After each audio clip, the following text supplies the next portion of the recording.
trees of green, red roses too. U Dečijem centru u Čairu uskoro će biti otvoren prvi kutak za dojenje u Nišu, gde će mame moći da presvuku ili podoje svoju decu, a trudnice da dobiju stručne savete u vezi sa dojenjem. Kako kaže u Dečijem centru, otvaranje prvog kutka za dojenje u Nišu važno je za promovisanje ideje dojenja na javnom mestu, a čitava 2014. godina biće posvećena upravo majčinom mleku kao najpoželjnijem obliku hrane za bebe. Sasvim logično mesto zbog toga što čim bude lepo vreme mnogo mama sa svojim bebama šeta po Čairu.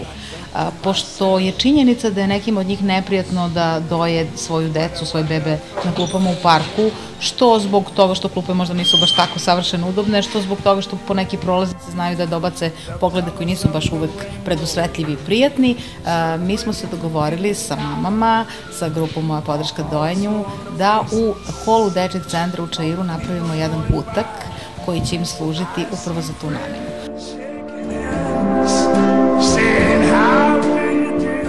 Nema ništa lepše i zdravije nego dojiti svoju bebu i uživati u tome. Nažalost, svega 15,9% žena uspeva da svoju decu isključivo dojenjem prehrani do 6. meseca detetovog života. Kutak je u izradi, otvaranje će biti 1. marta, ne znamo tačno još uvek vreme, ali pripremamo se da pozovemo i neka stručna lica iz oblasti pedijatrije, onda neke animatore za decu, da im bude zabavno i pozivamo prvenstveno trudnice da čuju zašto će im biti tamo lepo i da se druže sa nama. Kada je dojenje u pitanju, svaka mama ima svoju priču.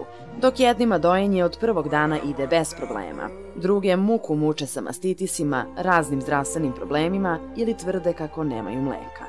Imamo jedno pozitivno iskustvo, znači slučajno sam mamu trudnicu srela na ulici i bila mi je simpatična, prišla sam joj i ona je došla i uspešno već mesec dana doji svoju bebu.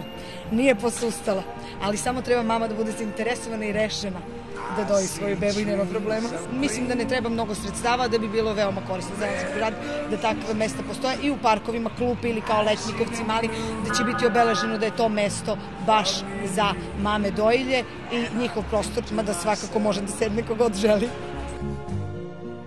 Dojenje je prirodni nastavak trudnoće i predstavlja najlepšu i najčvršću vezu između mame i deteta do kraja života. Dojenje je nešto o čemu mnogi smatraju da znaju sve, ali retki se zaista i edukuju. To ostavlja prostor za razne mitove, pogrešne savete mama, baka, svekrva, kojima najčešće nesvesno sabotiramo dojenje svog deteta. Činjenica je da svaka žena može da doji. Neke mame zbog grešaka na početku zaista i izgube mleko. Kako se to ne bi desilo, mladim mamama 24 sata dnevno na raspolaganju je Facebook grupa za podršku dojenju, gde mogu dobiti savete stručnjaka, ali i razmeniti iskustva sa drugim mamama. Also on the faces